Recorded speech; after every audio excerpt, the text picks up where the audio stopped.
I'm Jen Kilborn, And I'm Melissa Klug. and you're listening to the Pro Organizer Studio podcast. We want to broaden the horizons of savvy businesswomen in the organizing industry and give you the confidence you need to grow the business that you want. With strategies designed specifically for professional organizers, we hope to inspire you wherever you are on your journey of entrepreneurship.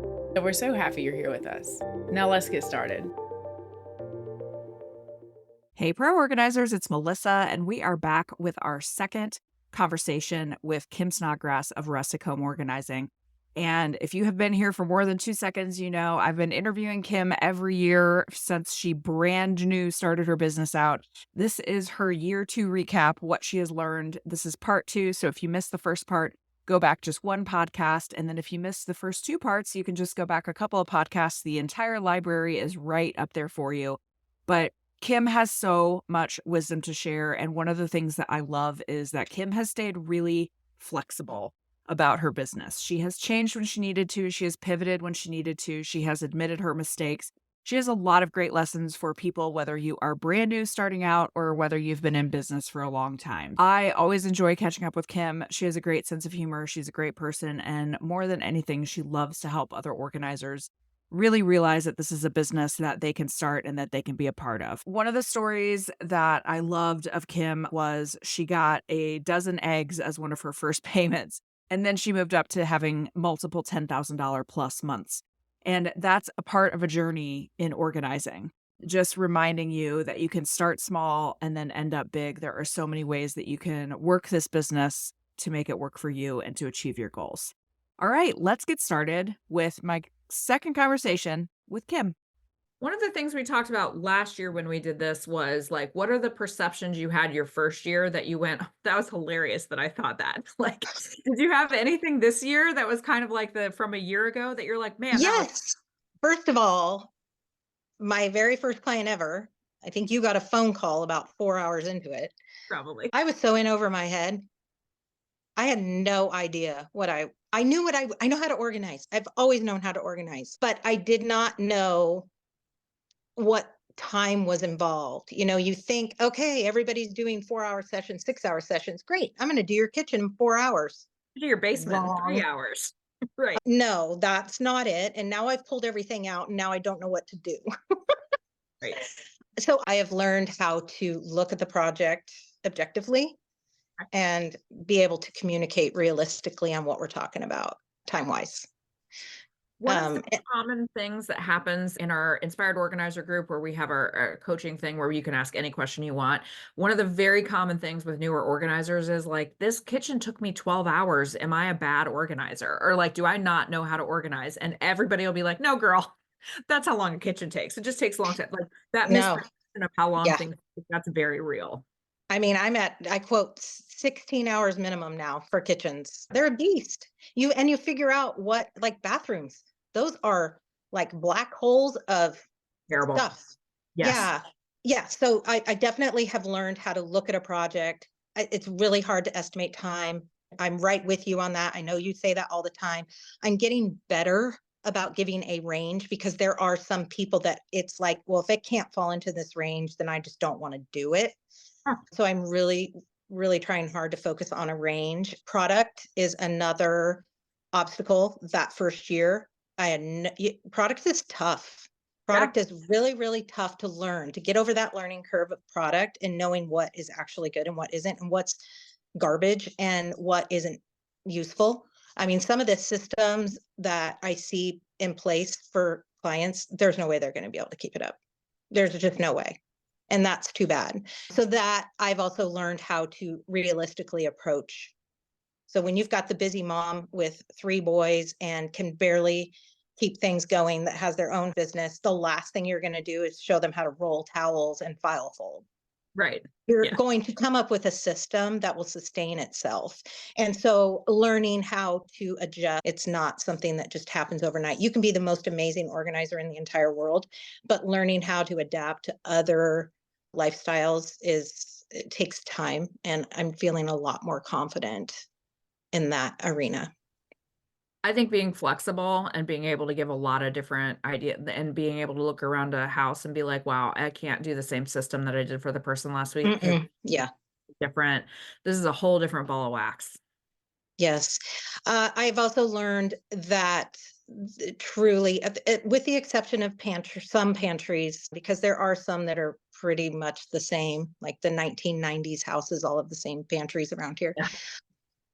is making sure I set the expectation that this is a two-part job. Yeah. We're going to do this one day, and then a week later, we're going to go ahead and put the product in. Whereas before, I was trying to get it all done in one day. I would go buy $1,500 worth of product that I was hoping would all work. And then I found myself having to just come back to swap out a couple pieces. So I've now wasted that time because I'm not charging them for that. That learning curve, giving myself a little bit of grace time to allow for product implementation on that final stage. And then I don't use as much product as I did in the beginning. I'm learning how to utilize as much as we can within the house, and then learning how to use the product that is actually product that is good, not just pretty. And don't get me wrong, there are plenty of clients that want that nice elevated look, and I will go for it and bang it out. But that going into each project not thinking that mindset Mhm. has been a shift for me as well. What have you learned about clients, like working with, and it's not on a product front, but just like the clients that are coming to you now, have they changed a little bit too? Or do you have kind of the same type of people that, I think I'm getting more long-term clients, whereas at the beginning, I had a few more people that wanted to dabble in it, more of the pantry, come do my bathroom. And I think a little bit of that had to do with the price point I was at.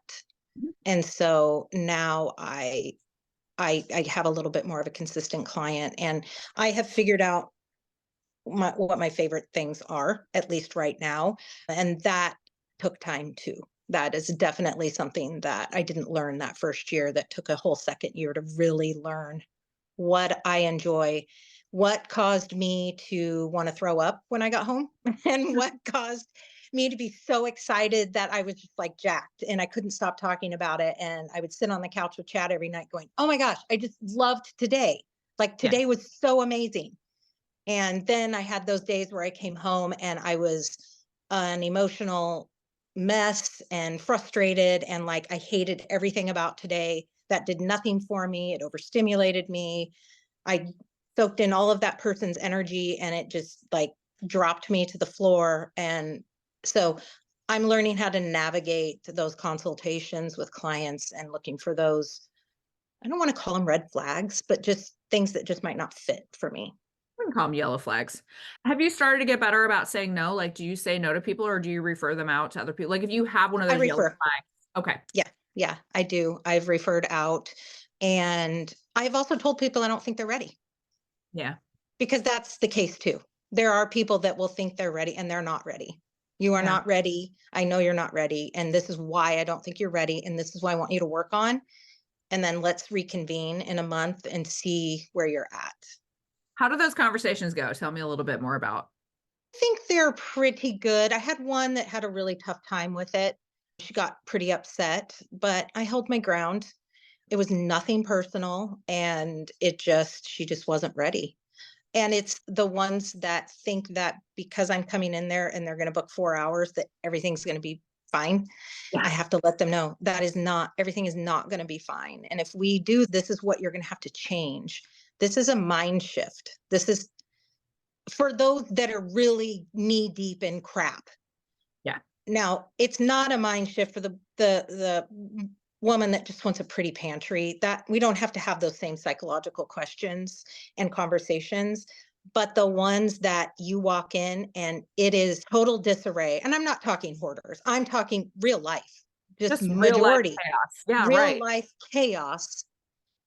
4 hours of my time for what you're trying to accomplish, and what I'm hearing from you isn't going to work. Right. Sometimes it does, like we talked about. That person that's just like, I just need help. Will you just like, I just need you to sit here with me and show me. That's a different story. But the one that wants you to come in and fix all the chaos in 4 hours, that's just not, it's not going to happen. And so it has to be I can do this, but it's going to take a lot more than 4 hours. And it's going to take you and I talking. It's going to take conversations that I'm going to have with your kids. I really like to talk to the kids one-on-one from my mouth, not the mom and the husbands. I like talking to the husbands. I like it when they start to warm up to me and I'm not this stranger walking around spending their money. Bossy lady coming in with a bunch of bins. Yeah. So yeah, like I said, I haven't had to do it a call. I think 3 clients I've had to do that, 3 of them. 2 of them were like, "You're right, you're right, you're right." And then one of them just wasn't really happy, but that's okay. Yeah. And that's okay because the person that isn't happy, it's a hard conversation to have, but it would be a harder job to do if you just said, okay, and you ignored the feelings that you were having. It'd be Yeah. really, And Melissa, I take pride on my Google reviews. That is another thing I yeah, work really hard on. I work really hard on my Google reviews, and I just want to tell everybody out there it is not that difficult. And I pride myself on my 5 stars, and I will never ask for a review unless I think I'm going to get those 5 stars. So taking a job that I know is not going to end well is not going to help either one of us. yeah.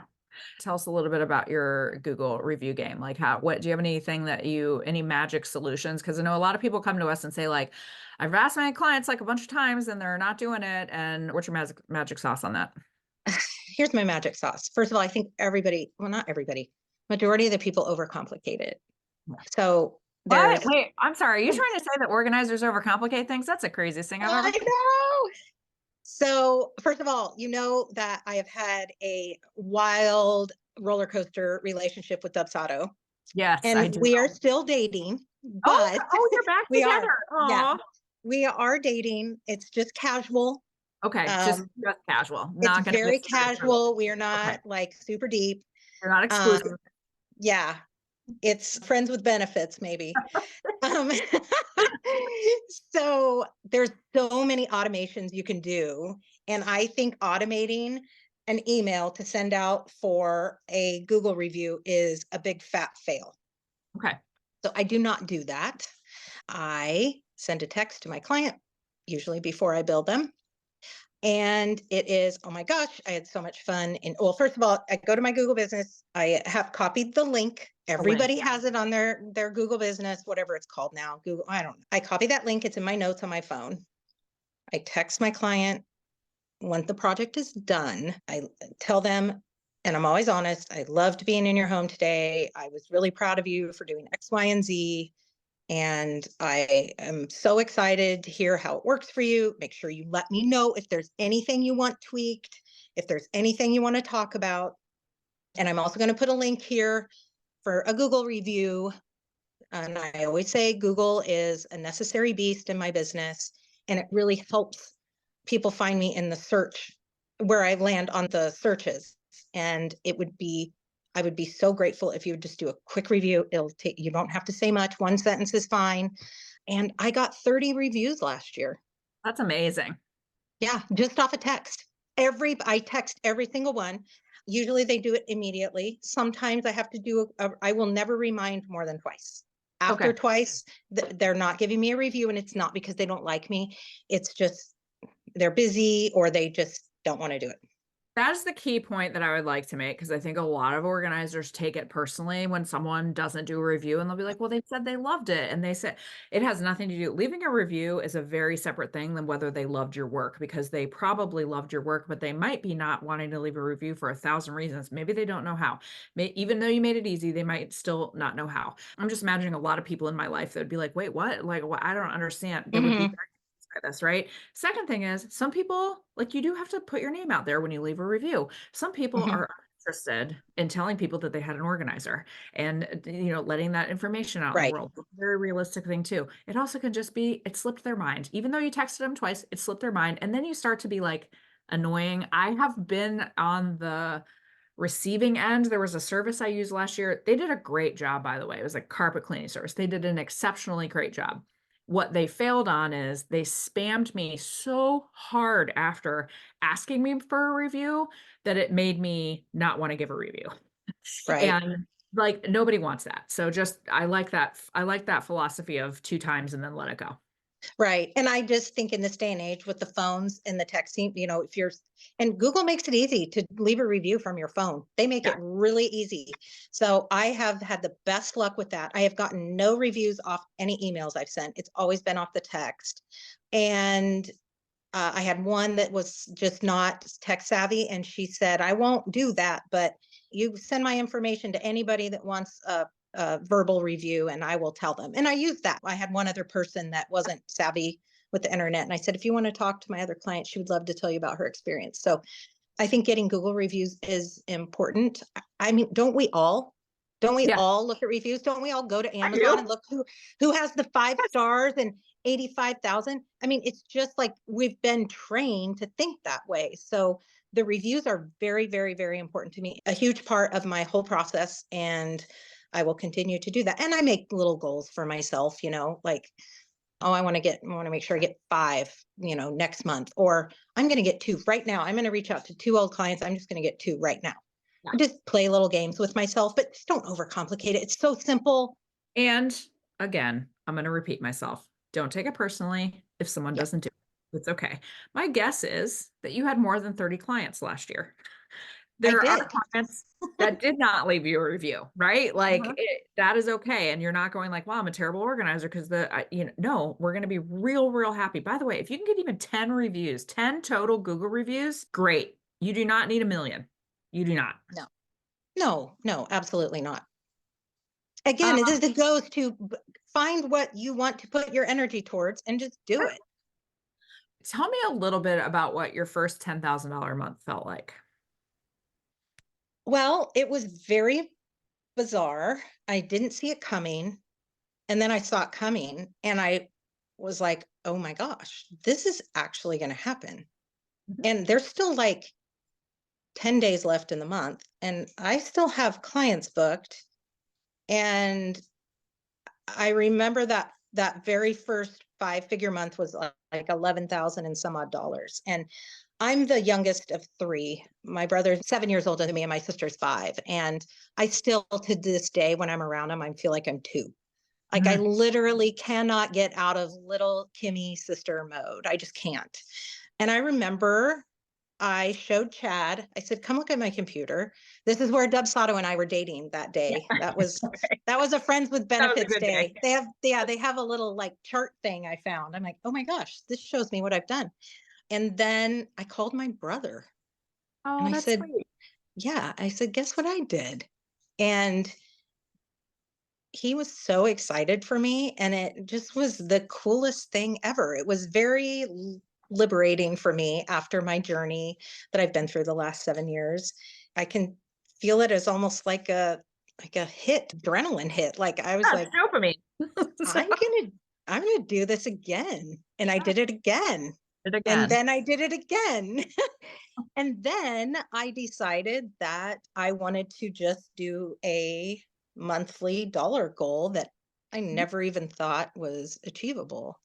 And it's going to be a challenge this year for sure. I'm gonna have to work really hard for it. And there might be some months that might be a little bit lower, but we'll make up for the other months. But as an average, it's double what my first and second year I wanted to make every month. So Yeah. When I remember when we first talked a really, really long time ago, you're like, here's what I have to cover. I have to cover, and you had a certain amount of money. You're yeah. like, I have to cover this $2,500 a month. That is my key. You wanted to make more than that, but that was your Mhm. number. And then you Yeah. realize, I just think that all of us have this point where we realize like our goals can be bigger. And yeah, there are, again, trade-offs for that, or your reality might not work with that, but you can. Yes. Yes, my first year, I think I said it was $4,800 a month is what would just feel really good to me. And I know somebody listening to this might be like laughing at that dollar amount because it's so low compared to what they make, or that could be Or it something might be so big. 4 times as But high. Yeah, yes, sure. but again, I refuse to hide talking about money because it's just something that I think we need to do too as women. But my now current goal is $8,400 a month is what I need this next year. But also I have one in college. And so a chunk of that goes to college. And then I have one getting married that I am walking down the aisle. Oh, And I love that. and so I'm giving her some money for the wedding as well. So Yeah. there's those. And then I am building that studio. So this year that number is slightly inflated. I won't do that to myself every year, give me such a high number. that I work myself to the bone. So I can shift that number from year to year. But this year, yeah, it's a little bit high. I'm gonna have to work really hard, but so far we're doing good. Well, so I'm reading one of our texts. And this was when you were in one of your not so spectacular times. It was after all the good stuff you had, November, you have already said was a little tough. And you said, and I directly quote, I will say, in the past, this hiccup would have made me drop my rates and bow down to whatever the client wanted just to make some money.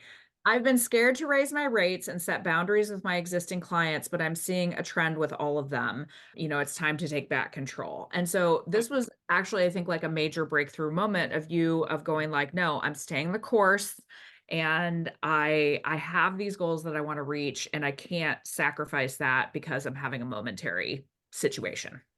Yes. Oh my gosh. Thank you for reminding me of that moment. And yeah, I did make some shifts. I do take a deposit now. If you book more than one day with me, I take a deposit. It is not the entire amount. I take a $200 per day deposit. And now I take, if product is involved, I take a 100% deposit 2 weeks before product install of what we are estimating. So if I say I think it's going to be $600 to $800 in product to do your pantry, I take a $800 deposit to go towards product. Anything above that, or I didn't, if the product was only 600, I just put it towards the hourly that needs to be due. So those were a couple of my changes, and then I did raise my rates, and I love it. I feel so much better about it. So much better about it. Carrying the cost of the product, that was a tough one I did. Yeah. I did that for 2 years, and there was a lot of juggling, and I don't recommend that unless you have a really good streamlined system. I did not, and I think I ate a lot of money. Yeah. But yeah, so those are just some changes that I made that just felt good. They weren't major, but Yeah. they felt good. And I did it at the right time. That's another thing that I really am proud of myself. I have slowly progressed into being a little bit more, my boundaries a little bit more strict, but I did it in my time. I didn't do it right off the shoot where I felt uncomfortable with them. I did it when the time was right. This is another thing that I like to remind people a lot in this conversation, I think really proves it is you do not have to decide on day one everything you're going to do. You can Mm-mm. change it. You can change it to you change your pricing every 5 minutes, it seems. I do. I So might even go on there today and change overnight. it. So don't But put an inquiry today if you want to hire me.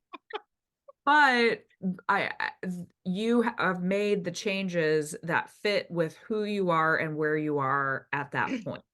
And that has actually, I think, helped your confidence is realizing that, oh, I can change this. I can change it, experiment with it, see what happens. I can switch it back or I can double down on it. There are a lot of options, and that flexibility, I think, has made you be able to be successful.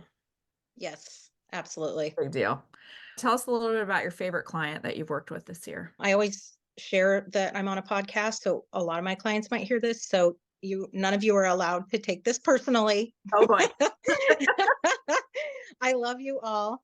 But this year, I was able to work with a couple ladies in their 70s, downsizing, and the stories and the humor and the life experiences that they share and the stories behind some of their things that we go through and just how they can laugh so many things off and share so much wisdom. I would do that all day long.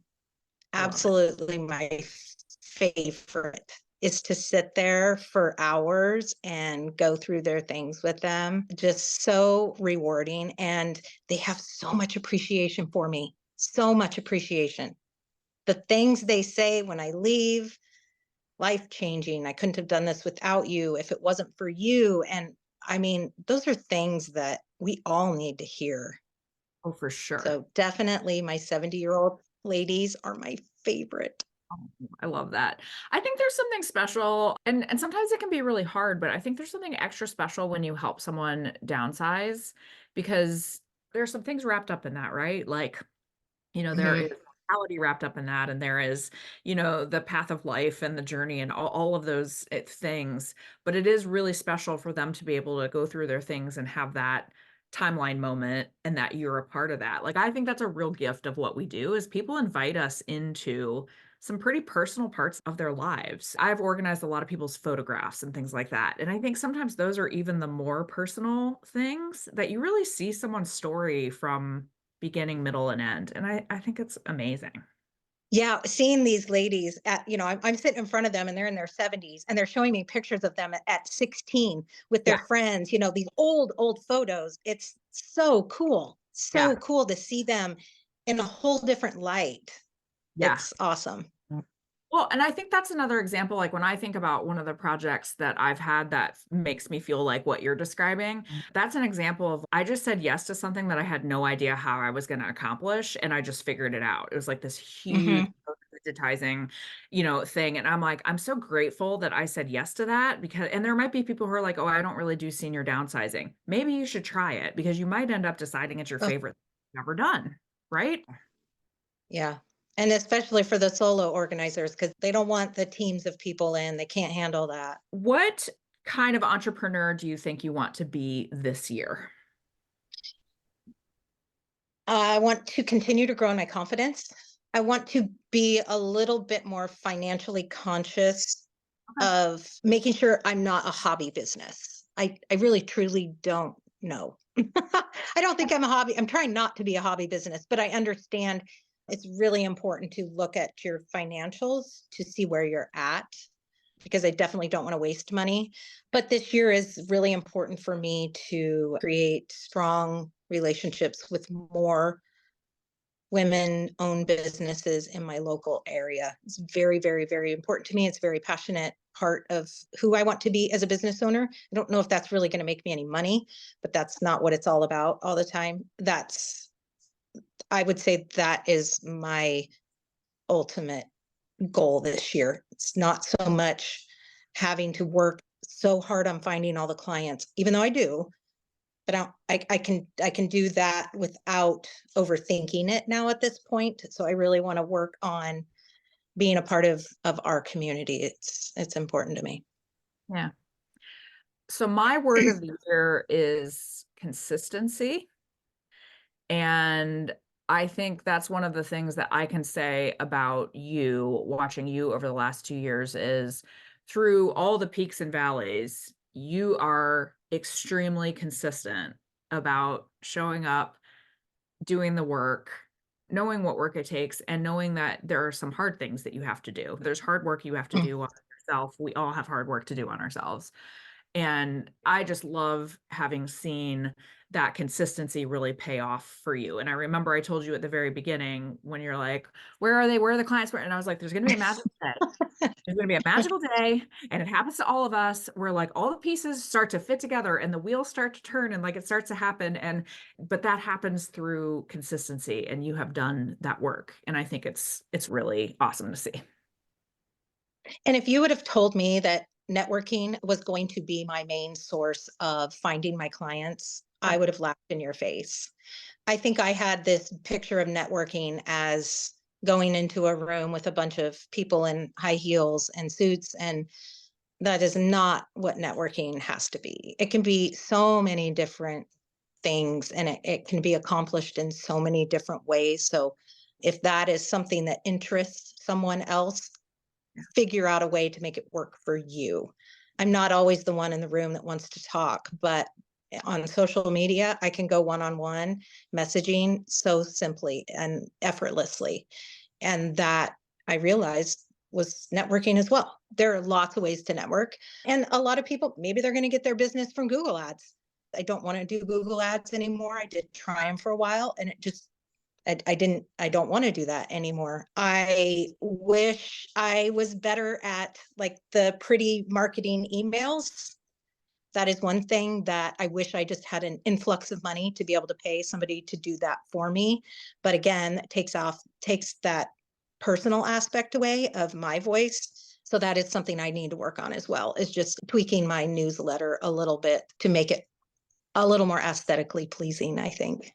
And 2 years ago, I guarantee would have not been saying like, oh, you would have been really, really, really scared of how do I do it and how do I put it together and like you wouldn't be talking about Yes. I need to make it pretty. You would have been worried about a lot of different other things. And so that is growth too. Like the things we're Well, worried yes, about are different. exactly. Well, the growth happened is that I can now get on there and I can piece together an email and I can get it sent out.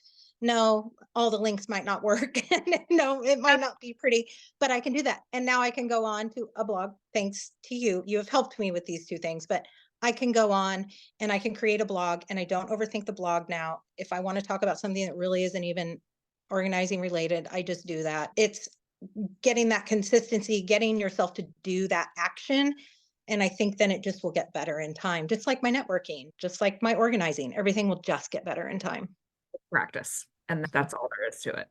Yeah. So I know the answer to this, but could the person that I talked to in January of 2022 imagine the person that you are right now? Absolutely not. No freaking way. If you would have told me at the end of year 2 what I would have done, like the money that I made in year 1 versus the money I made in year 2, and the growth in my confidence, and just people knowing about me, knowing what I do, the people I've met, the relationships I've made, starting to build a studio on my property. I mean, it's crazy. Absolutely nuts. Absolutely. I absolutely love it. And I'm just excited to be along for the ride. And I appreciate that I have been invited to be Yes. a neighbor in your roller coaster car. Huge part of it. Okay, so we're going to be doing this 20 years from now. Is that your solemn vow? Or maybe could we just promise on January of next year? I think we're going to shoot for January of next year. And I would love to do 20 years from now, but probably won't even be podcasts then. There'll be some other weird thing Oh, that who we do. knows? Well, I'll be like, just be able to talk out in the universe or something. Right. Yeah. But yes, for sure next year. After I probably apply for maybe 1 or 2 jobs during the year, but I will be here. You have to have a yearly breakdown. It's fine. It's part of the process. One of the things that I am hoping gets invented in the next 20 years is some sort of teleporting, because I would love to be able to sit there and raise a glass of wine and cheers to you, because I am very, very, I have loved seeing your journey every second of it. So, Thank you. And do you want to know something else really cool? I just realized the other day I missed my business business birthday birthday? because I was so busy. That's awesome. I know. Isn't that crazy? I would have never thought that I would actually, oh my gosh, I passed my business birthday and forgot about it. It's your business birthday because you were Yeah, too I was busy. too busy. I Yeah. love that. I really am proud of you. You're Thank awesome. you. And I I really hope appreciate you're proud it. of yourself. I am proud of myself. I know I have a lot I have to accomplish still, and I know that I have to keep moving. I can't Yes. slow down. And sometimes that overwhelms me, but I'll do it. I'll get there. Yes, you will. All Yeah. right. The end. Thank you. Thank you. You're the best. Thank you so much to Kim for being such a good sport about this for the last 3 years. She has just done an amazing job of telling us all about her journey, and I hope you have enjoyed it as much as I did. And I certainly look forward to a few months from now doing it all over again with her. So thanks again to Kim. And Kim is a member of 2 of our coaching programs. She is in both our Inspired Organizer program, which is our business building course, and she is in Organizing Essentials. Organizing Essentials right now is open for enrollment. We are closing on Valentine's Day, February 14th. So I would absolutely love to have you join us. If you hit us up at proorganizerstudio.com/links, or go ahead and check the show notes, you will find out how you can sign up. It is $249 or for lifetime access for Organizing Essentials. And you get a wonderful community of women who are all about making sure that we are all being better organizers to make our clients happy. So check it out, and I will put the links in the show notes. Thank you again for joining us, and I hope that you have an absolutely fabulous day, organizers.